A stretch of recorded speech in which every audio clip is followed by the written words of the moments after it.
Okay, so good morning, afternoon, evening, everyone. It's 11 o'clock here in Montreal, so let's start on time. It's my great pleasure to introduce our speakers today, Claudio Mancuso. Claudio is a PhD student, if I understood well, in Napoli, and now he's visiting Universidad Autónoma de Madrid. So thank you for accepting the invitation, and the floor is yours. So, good morning and good afternoon, everyone. Thanks for the invitation. Thanks for being here. First things, please feel free also to interrupt me during the presentation for question. Today I will present our paper titled Progressive Taxes in Groundwater Regulation, a differential game. This is a joint work with Carmen Arguedas from Università Autónoma di Madrid and Alessio D'Amato and Elisabetta Marzano from the University of Naples, Parthenope. And this paper studies how progressive taxes can be used to regulate groundwater extraction problem over time within a dynamic strategic framework. So this is in brief the structure of the presentation, and I create this slide just mean to provide some intuition about the problem we want to address. So this slide does not reflect the theoretical model which I will introduce later, but it's to understand the concepts we want to address. So consider a setting in which farmers extract water for their agricultural purposes. So for example, for irrigation, for crop production, and so on. Assume that farmers extract water from the same aquifer, which behaves as a common pool resource. So this means that the extraction of the farmers negatively affect the extraction of the other. So the more water pumped by a farmer, the less water available for the other. The major consequences of this is that the groundwater level decrease over time. And when groundwater level decrease, two important effects rise. So first, pumping cost increase because extract water became more costly, and second, environmental damages became more severe for depletion, for over extraction. So for this reason, there is a clear role for a regulator who has incentives to intervene and to control the extraction and mitigating this negative effect. So this is in general the framework we want to explore. So why groundwater is a common problem? Because many farmers extract from the same aquifer, and when they extract water for their agricultural purposes, of course, they obtain private benefit from irrigation. However, farmers does not internalize some external effect, for example, linking to the environmental damage, because as we will see also, when the extraction of farmers exceed the natural recharge, the aquifer is depleted over time. This can create some problem, for example, overexploitation or other environmental damages, for example, ecosystem degradation, or also water quality deterioration. So for give you an example, a real world example, the California Central Valley is one of the major agricultural area in the United States, in which farmers both rely on surface and groundwater. And during drought period, farmers tends to rely more on groundwater, and this is what occurred in California Central Valley. So California Central Valley observed land subsidence. So this means that the groundwater surface sinks, and this reflect this effect on the external economy, reducing the home price, etc. And this is just to give you an example of what is an environmental damage linked to this problem, and why a regulator may have to consider to take account of this problem. So given that groundwater is a common pool resource, how a regulator can control or can use policy instrument in this case. So typically to control groundwater extraction, the regulator, the water agency, usually relies on two type of instrument, distinguish between price instrument, for example, taxes or extraction fees, or quantity instruments such as quotas or extraction limit.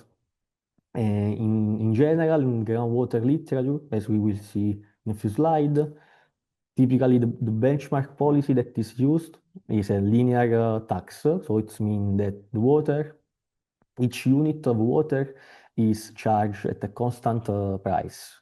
But if we look to other sector, for example, in domestic water pricing, we observe that also literature, some authors include and consider increasing block tariff, which means that marginal price increase when consumption exceeds a threshold. So if the groundwater extraction increase and also increase the environmental damage, this suggests an idea, for example, that maybe non-linearity can better account for the environmental damage related to the over extraction. And this is also policy relevant because there are several regulatory framework around the world. For example, in California, there is the Sustainable Groundwater Management Act that um, allow the local groundwater agency to levy tax fees and combine it with fixed component. And also in Spain, with the texto refundido de la ley del agua, allows to use tariff related to the water extraction. The key point is that not that this framework already include progressing component, but this framework allow the regulator to use more sophisticated pricing scheme to control this problem.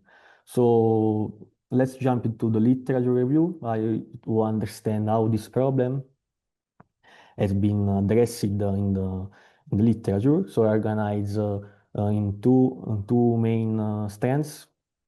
So the first strand of literature focuses on the groundwater extraction. So we start with the seminal contribution of Gisler and Sanchez, who studied groundwater exploitation as a common property aquifer problem, and they analyzed the competition between farmers versus competition versus optimal control. Later, also Negri analyzed this problem in a dynamic strategic setting and distinguish between open loop and feedback equilibria. And also Rubio and Casino developed this framework comparing private versus social optimum, and in a differential game, this model inform our model. So moreover, also recent literature include, for example, heterogeneity in the demand of water, include regime shift, recharge uncertainty.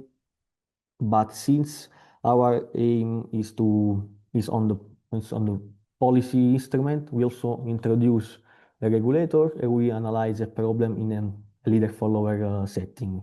On the other hand, there is a literature on groundwater regulation that relies on pricing instrument and quota instruments. And for example, there is a paper of Biancardi that investigate this type of a problem in a leader-follower setting, but they rely only on a linear taxation. So the main message of this slide is that there is a broad literature on this field, but very little attention has been dedicated to the structure of the taxation of instrument. So why should nonlinearity matter? Because if we look outside this literature, there are several contributions that show that nonlinearity may outperform linear one. So for example, also in the water sector, paper like paper of Montero, Rosetta Palma also investigate the use of increasing block tariff, which means that unit consumed above a threshold face a higher marginal cost. And also other authors such as Caravaggio comparing linear versus block tariff for domestic water use. So also this paper does not explore the groundwater framework. And this motivates our research question, so asking whether a similar logic can be applied to groundwater extraction. In particular, when excessive pumping generate depletion and environmental damage. So our research question. So despite this extensive literature on groundwater regulation, extraction, very little attention has been paid to the structure of the taxation. So if we have seen that there are a lot of contribution that also analyze the use of linear tax instrument, but alternative schemes such as, for example, threshold-based pricing mechanism have received very little attention in this context. So for this reason, we ask for three research questions. So first, can a linear progressive tax more effectively control groundwater exploitation than a purely linear tax? Under what condition does such a tax scheme improve social welfare? And how does the regulator's choice of instrument shape the dynamic trade-off between farmers' profit, social welfare, and groundwater conservation? So the contribution of our paper is the following. So we build of the standard common property groundwater framework of the paper registered at Sachez, Rubio, and Casino. And we model the interaction between water agency and farmers as a Stackelberg differential game.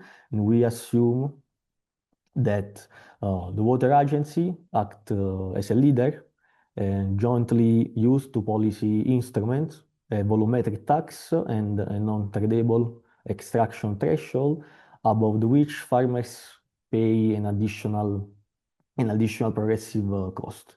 So in this case, we explicitly introduce nonlinearity in groundwater extraction regulation, which is absent in this literature, and we compare the benchmark case in which the regulator can control both tax and quota instrument with more restrictive case, and the comparison with the linear one. So the main focus is that this analysis evaluate how different regulatory design affect groundwater preservation, farmers' incentives, and social welfare over time.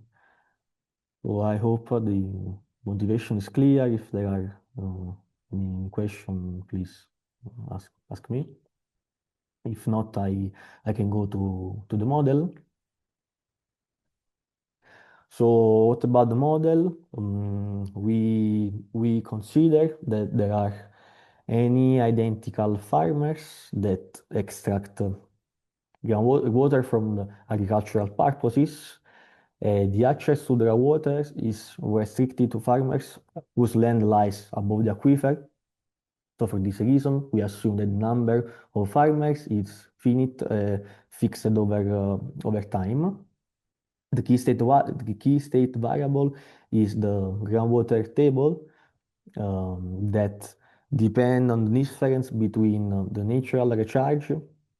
So in this case, R refers to the natural recharge, while W refers to the total, the amount of water extracted, since the farmers are identical, the total amount of water extracted is equal to an individual times the total number of farmers. Gamma represents the return flow coefficient, so this means that not all the water extracted is permanently lost, but a fraction of this water return in the aquifer. So the aggregate next extraction are equal to 1 minus gamma times capital W. And all is divided by AES that represent the aquifer areas times storage. So this scale the effect of the table. So if the extraction are higher than the natural recharge, the groundwater table decrease. So what about the farmers' problem? This is the aggregate water demand, that is an inverse function of the price. It is equal to alpha constant minus beta represents the slope times P, that is the unit price of water. And solve by P and integrate, we evaluate the revenues that comes from the area under the demand curve. So that the revenue are composed by a linear minus a quadratic component, and then there are the pumping costs, so which are composed by composed by a fixed component C0 plus a variable component that depend of the height of the aquifer, all time the extraction. So in this case, the extraction affect the cost, the extraction affect the aquifer dynamics, and aquifer dynamics affect the pumping cost. What is key in our paper is the regulatory payment per farmers, because we assume that farmers are asked to pay a linear volumetric tax per each unit of water extracted, so tau times the individual extraction, plus a progressive component. So if the extraction exceed the extraction threshold, the farmers pay an additional progressive tax, which is captured by theta. And we investigate the case in which the extraction are above the threshold. So thinking that tau and Q are the two instruments that the regulator control, and individual extraction is the instrument the farmers control, and theta, that is the parameter that capture the progressivity with theta as exogenous in this case. So the problem that farmers face is the following. So first of all, the farmers are the followers. So they maximize profit, take into account the decision of the water agency. So the farmers maximize the profit that is composed by these three elements over infinite time horizon, subject to the aquifer dynamic. So in this case, also the farmers take into account of the aquifer dynamic and adjust the extraction given by the level of the groundwater.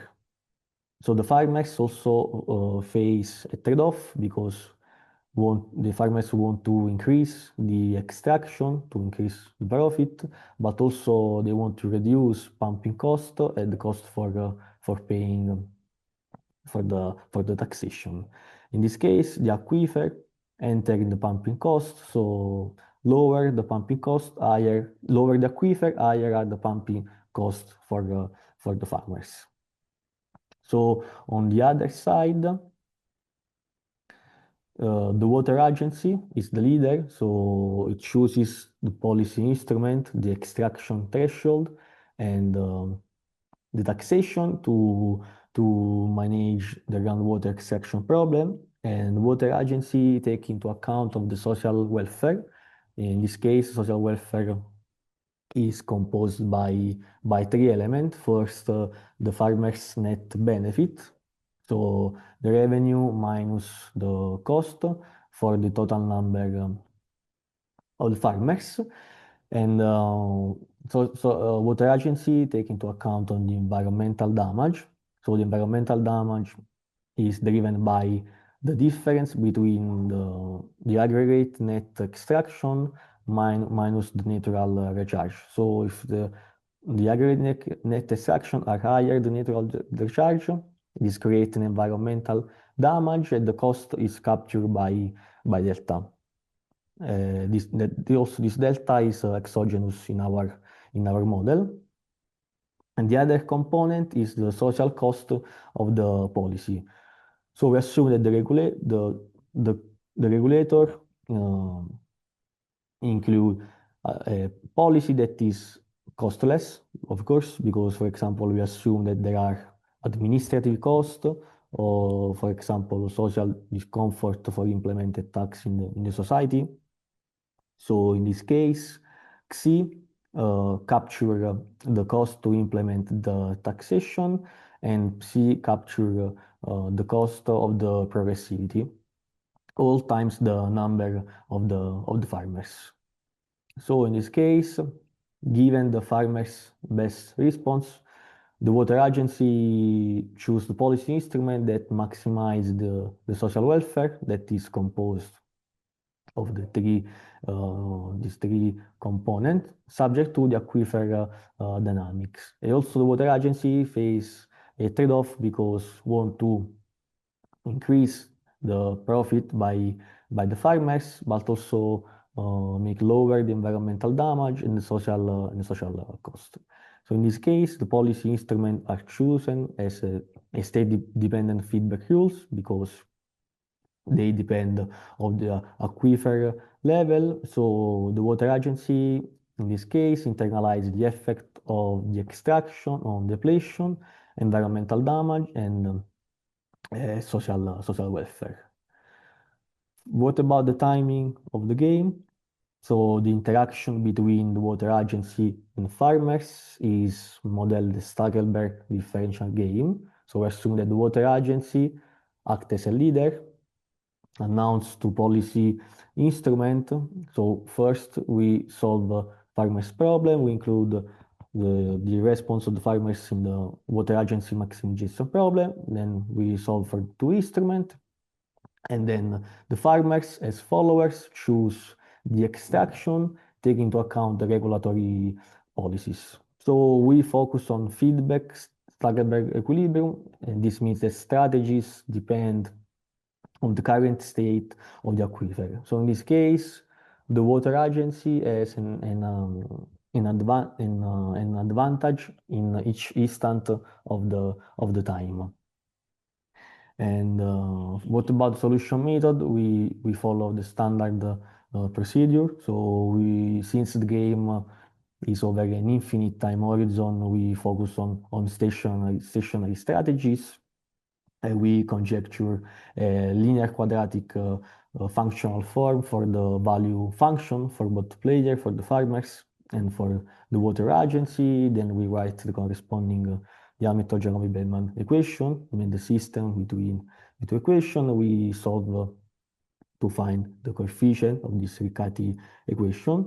Solving the system and this coefficient, we obtain the optimal feedback rules for extraction, for the tax, and for the threshold.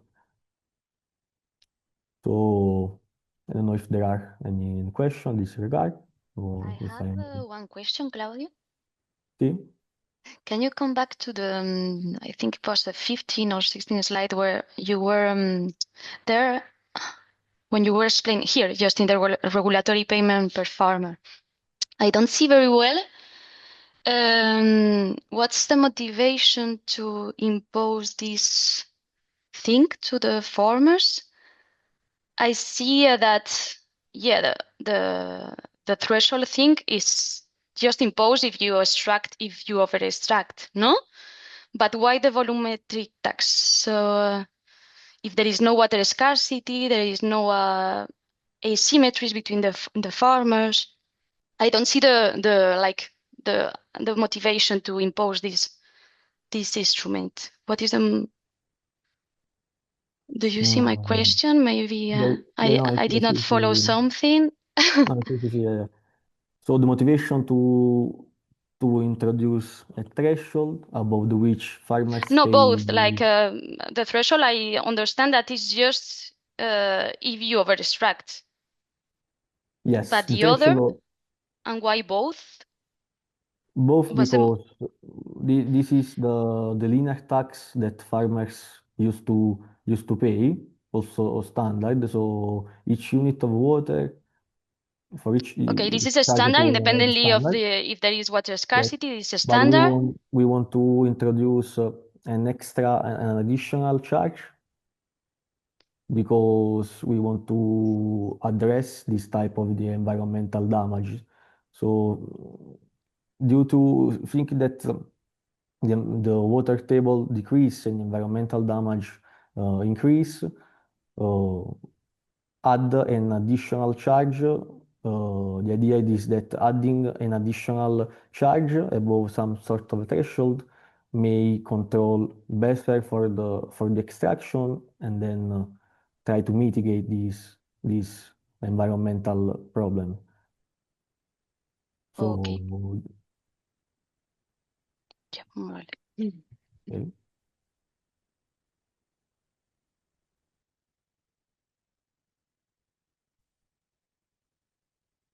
Okay, so I move to the results.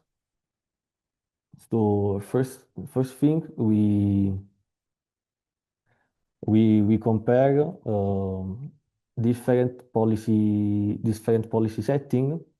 Um, in particular, we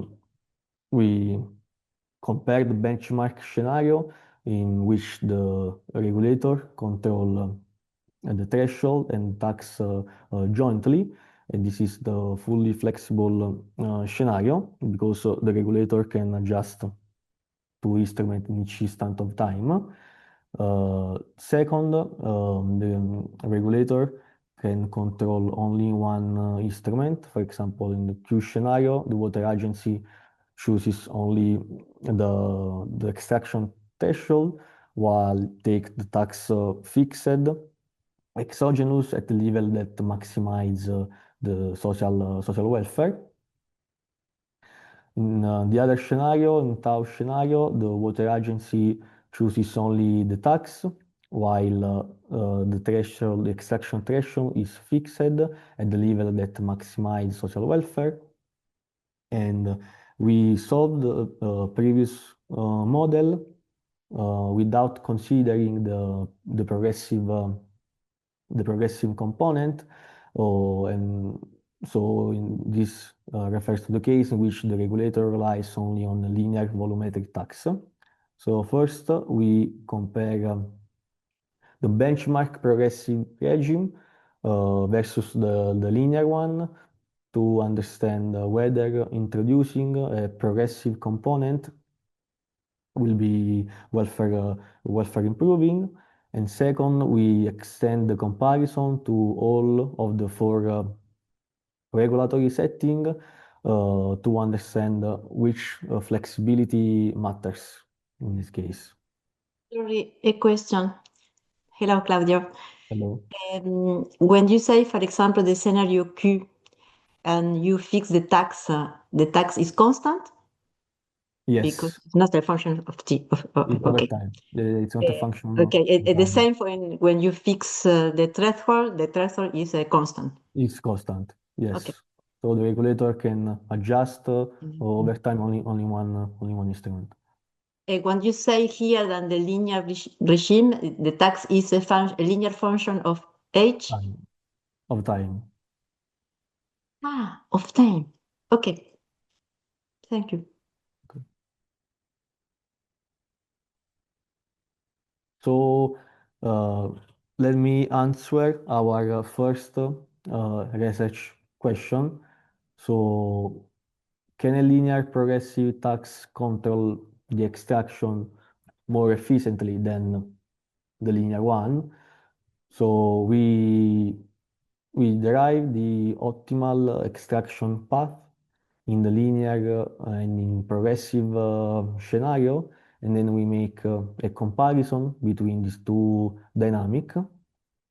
And the difference between the linear and the progressive is equal to this expression, so this coefficient is composed by parameters that are positive, and since gamma is between 0 and 1, this term is positive.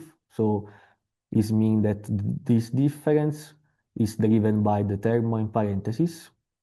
And this term expresses the wage between the environmental damage and the way in which the shadow value of the groundwater stock between farmers and the regulator. Since in our numerical results, the regulator evaluate the groundwater stock in a higher way respect to the farmers, this term is positive.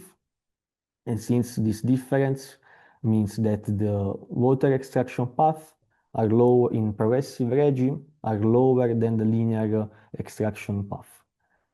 So since that the extraction are included in the state variable, in the groundwater state variable, this implies consequently that the aquifer dynamic in the progressive regime is higher than the linear one.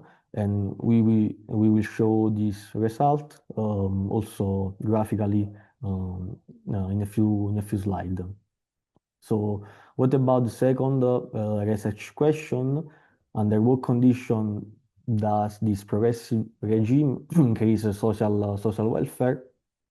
So this rely on our first proposition. So if the theta, the term that captures the progressivity, is equal to 0, of course, the model collapses to the linear tax benchmark.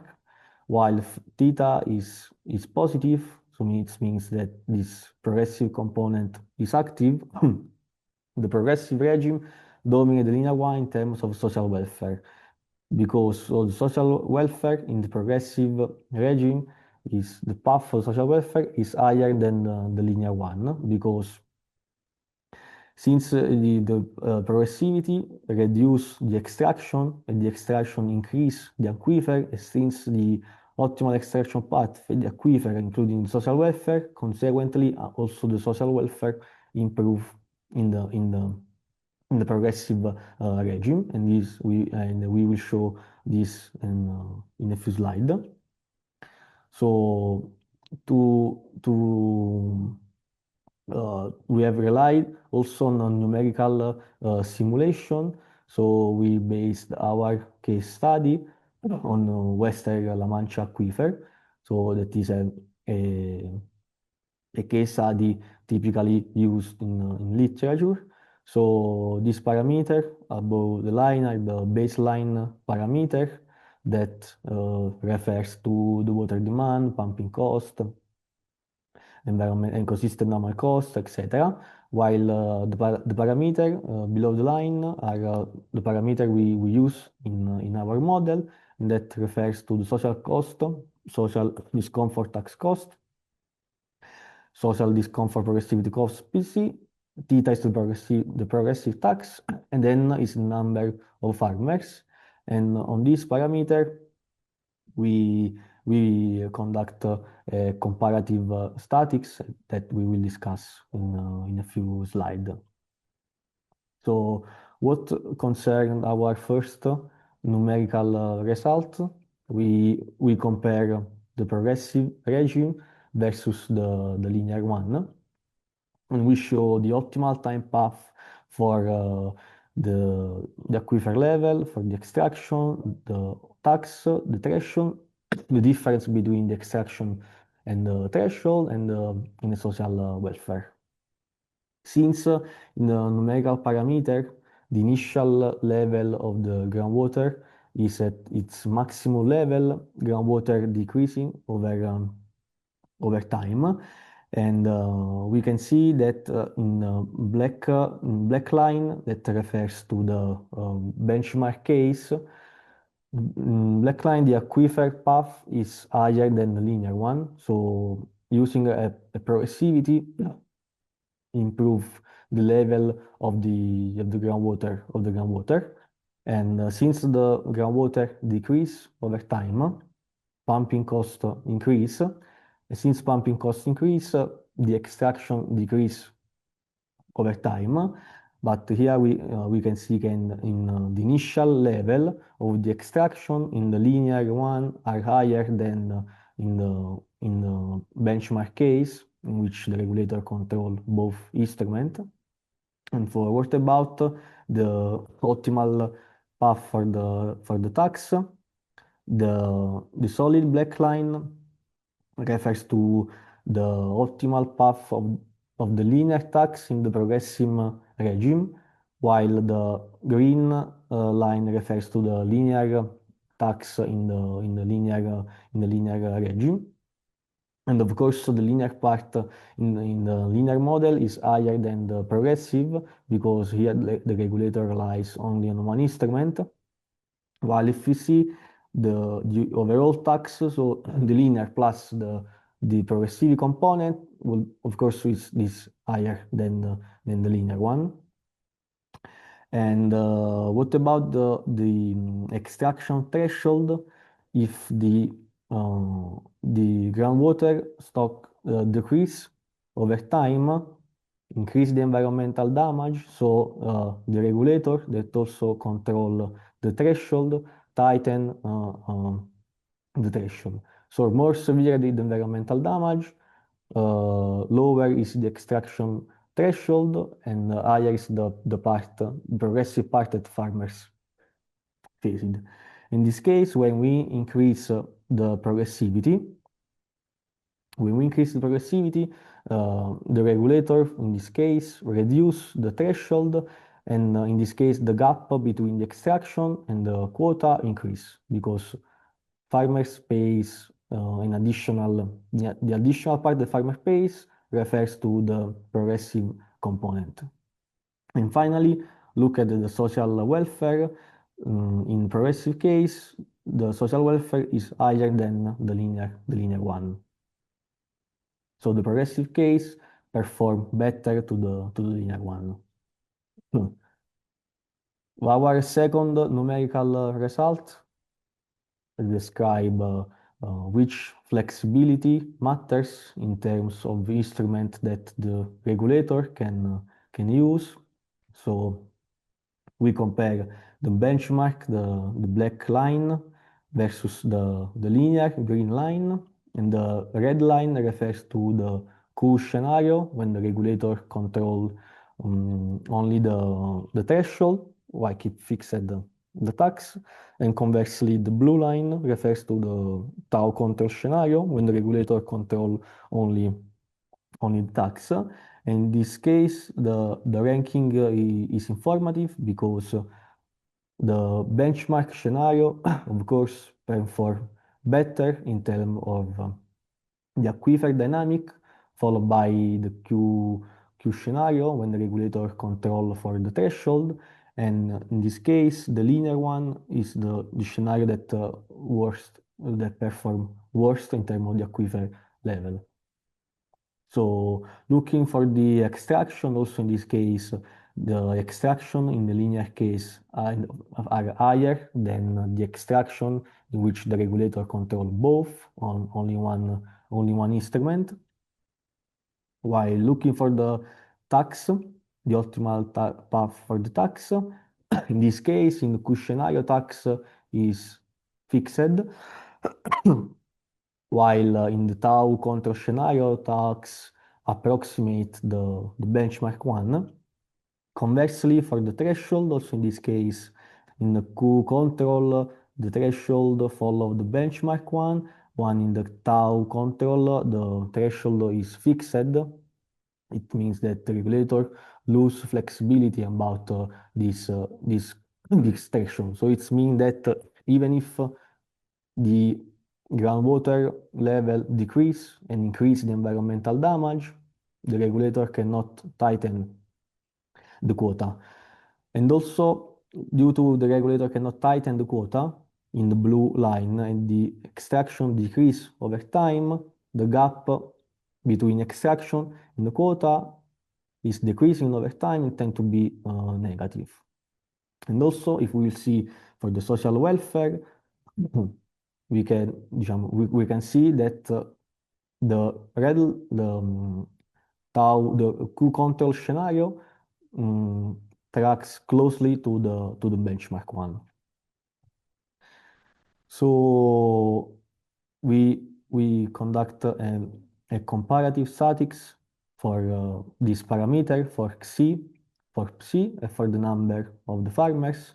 So the first column refers to the Xi parameter. So we increase the social cost for tax, and we see what happens in terms of steady state for the aquifer, for the social welfare, and for the gap. Since the cost for social tax increase, the regulator rely less on the tax instrument. This means that the extraction increase, and for this reason we observe a decreasing in the groundwater, the aquifer level as Xi increase, and consequently also for the social welfare. But if the cost of a tax increase, the regulator rely more on the other instrument, on the quota, so tighten the quota, and for this reason the gap increase. What about Psi? That is the social cost for progressivity. If Psi increase, the regulator has incentives to reduce the distance between the extraction quota. For this reason, the difference tends to be zero. But in the tau scenario, when the Q is constant, even if the cost increase, the regulator cannot adjust the quota. So for this reason, when increase Psi, the blue scenario is the worst scenario, while the linear is constant because Psi, that is the parameter that captures the social cost for progressivity, does not appear in the linear one. But what about the number of farmers? If the number of farmers increase, of course increase the competition, and this increase the total extraction of the water. So for this reason, the groundwater level decrease in steady state, and also for the social welfare. And here we can see that if the number of farmers is lower, the progressivity has more effect. When the number of farmers increase, the progressivity lose its effectiveness. So we can conclude saying that this paper want to show that introducing nonlinearity into groundwater regulation may improve extraction, groundwater level, and social welfare, and we want to support the policy relevance of this progressive tariff structure. Of course, our model has some limitation. For example, we assume that farmers are identical, so we know that there are no difference in the amount of water they extract, in the size. We know that another limitations that the water agency fully observe the extraction of the farmers, so we do not consider, for example, elevation or the possibility that the amount of the water that each farmers receive for the water agency can be traded between farmers. So, for example, including climate shock in the recharge. And moreover, we assume that also the farmers take into account in their problem the aquifer dynamics. So farmers are farsight and probably do not consider the problem which farmers are myopic, and this can create more environmental damage. So this is what we will address maybe in a future research. So I hope I will be in time. Okay. Thank you very much, Claudio.